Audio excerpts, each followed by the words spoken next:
बड़ी खबर का रुख करते हैं। मेघालय में प्राइवेट दो पहिया वाहन की रेंटिंग पर बैन कर दी गई है। निजी वाहन की व्यावसायिक उपयोग पर बैन लगा दिया गया। सरकार ने पर्यटन सुरक्षा बढ़ाने के लिए ये कदम उठाए हैं। नोटिस जारी करके बाकायदा बैन लगाया गया है।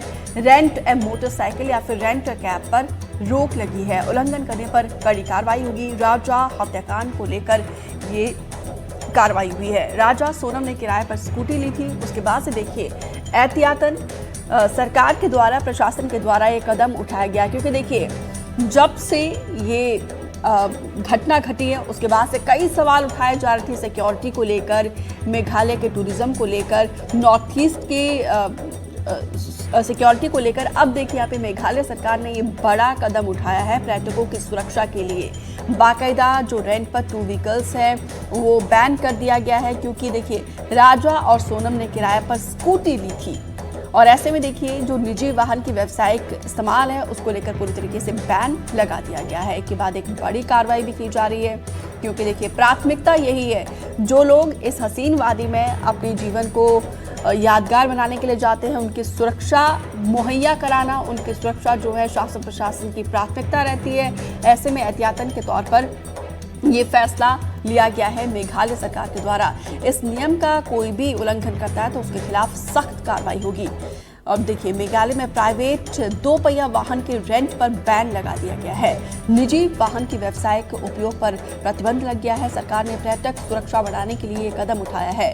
नोटिस जारी करके ये बैन लगाया गया है।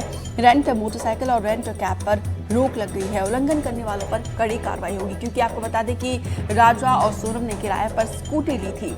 अक्सर टूरिस्ट प्लेस में हम देखते हैं कि रेंट पर स्कूटी या फिर 4 पहिया वाहन जो है वो मुहैया करवाया जाता है, लेकिन देखिए कितनी बड़ी सिक्योरिटी को लेकर ये कोलैप्स होता है। ऐसे में ये सरकार के द्वारा ये फैसला लिया गया है। रतनदीप ज्यादा जानकारी के साथ जुड़े हैं। रतन, इस घटना के बाद से मेघालय सरकार और पुलिस ने कहा था कि पर्यटकों की सुरक्षा हमारी प्राथमिकता रहेगी, आप आइए यहाँ पे अपने जीवन को यादगार बनाइए। ऐसे में देखिए उनकी सुरक्षा को लेकर ये बड़ा फैसला लिया गया। अब रेंट पर कोई भी गाड़ी नहीं मिलेगी।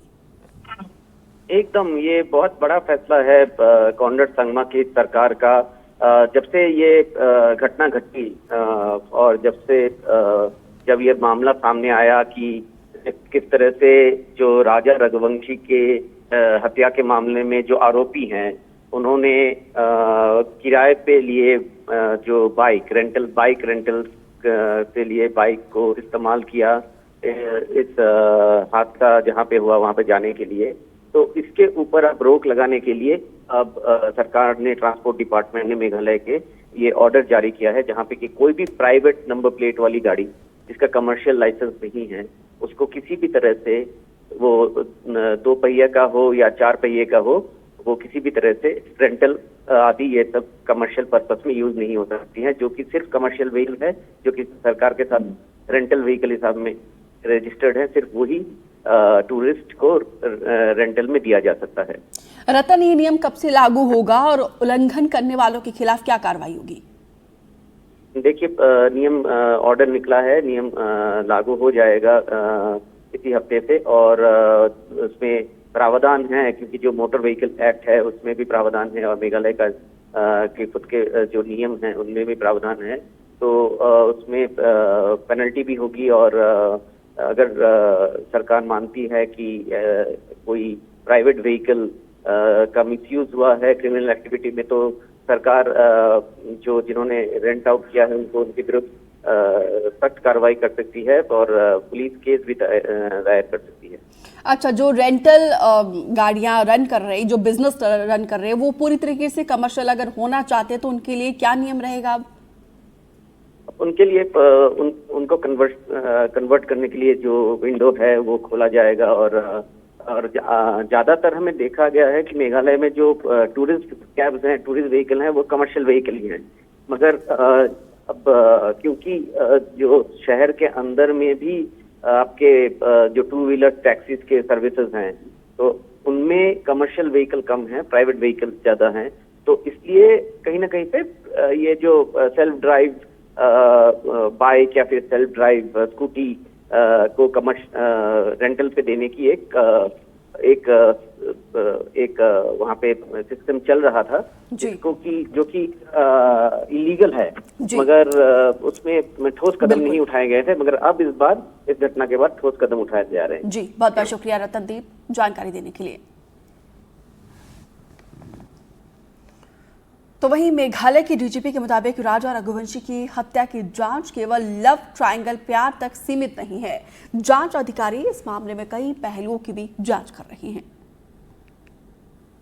It appears to be the love angle. Appears to be have been the main motive, the love triangle rather. But at the moment, we cannot. I mean, personally, I wouldn't say that that could be the only motive. We are looking into those aspects also. That is why I'm saying that where these motives are concerned, where what exactly happened is concerned, it's still a developing situation, a developing investigation, and we need to unravel all of those. इसी बीच एक बड़ी खबर का रुख करते हैं इंदौर से, जहां पे राजा हत्याकांड मामले में नया मोड़ सामने आया है। सोनम के परिवार पर राजा के परिवार का आरोप। सोनम के परिवार पर तंत्र क्रिया कराने का आरोप है। राजा के बड़े भाई सचिन रघुवंशी ने यह दावा किया है। सचिन ने राजा की मौत को निर्बली बताया है। अभी हमने आपको पुलिस अधिकारी की बाइट सुनाई, उन्होंने भी यही कहा कि लव ट्रायंगल के अलावा दूसरे एंगल से भी जांच की जा रही है। ऐसे में देखिए यहाँ पे राजा के भाई के द्वारा भी एक बड़ा आरोप लगाया है कि सचिन ने राजा की मौत को निर्बली बताया है। राजा के बड़े भाई सचिन रघुवंशी का ये दावा। तो टोटका इसलिए जैसे पापा ने फोटो उल्टी लगाई थी, जब मेरा भाई मिसिंग हुआ था उस टाइम ही चाहता था फोटो उल्टी लगा देते, तो जो सोचने पे मजबूर करता था अपने मुंह से जो निकलता हम बोल सकते हैं कि जो फोटो उल्टी लगाई थी, फिर जिस जगह पे उनको लेके गए थे वो जगह भी मैं इसमें तंत्र वंत्र की जगह पे है वहाँ पे, तो वहाँ भी ऐसा इन्हें कुछ करा गया। तो वो एक चीज़ माइंड करती है सोचने में, जैसे आप मे भी हो या आप भी हो तो भी सोच सकते हो यदि आपको कोई ऐसा बताएगा तो उसने सोचा कि निर्बली भी कर सकते हैं। आज पापा को अटैक आया था, 2 अटैक आ गए थे, अभी तो कुछ भी नहीं हुआ, अब तो अटैक नहीं आ रहा है। और मेरे भाई के टाइम पे सब बोलते बन गया था, बैठते बन गया था, आपने देखा होगा उस टाइम भी। तो चीज़ें मजबूर करें सोचने के लिए कि एक 60 साल के व्यक्ति को बचाने के लिए 30 साल के बच्चे की बलि दे दी ने, ये सोचते हम तो, वो कुछ भी नहीं। तो क्या ये सब कुछ इस तरह का ही है हत्या इसलिए? सर देखो ये तो बहुत थोड़ा सस्पेक्ट है कि इसमें क्या है क्या नहीं है, क्योंकि आज अपन देखना है कि 8 दिन के अंदर भी कितनी चीज़ छुपी है। अभी इसका रिमांड खत्म नहीं हुआ, रिमांड खत्म होकर मालूम पड़ेगा अपन कि आगे क्या हो रहा है। विश्वास रखती थी कि इस तरह से? सर 4 दिन में क्या मालूम पड़ेगा हमें। ये तो हमने जो फोटो उनके पापा उल्टी टांगी उससे डाउट स्टार्ट हुआ, फिर वहाँ से मैंने किसी ने बताया तंत्र से होता है, तो डाउट अपन मन में जो गया था तुमने लोगों को बताया कि ऐसा कुछ कभी सकती भरोसा नहीं है। परिवार की भी जांच की मांग कर रहे हैं सर। नार्को टेस्ट की मांग मैं इसीलिए कर रहा हूँ कि इससे बहुत चीज़ें आपको मालूम पड़ेगी कि क्या है क्या नहीं है, क्योंकि जब उसमें क्या दूध का तो पानी हो जाएगा, कल से कोर्ट में पलट के मैं क्या कर लूँगा।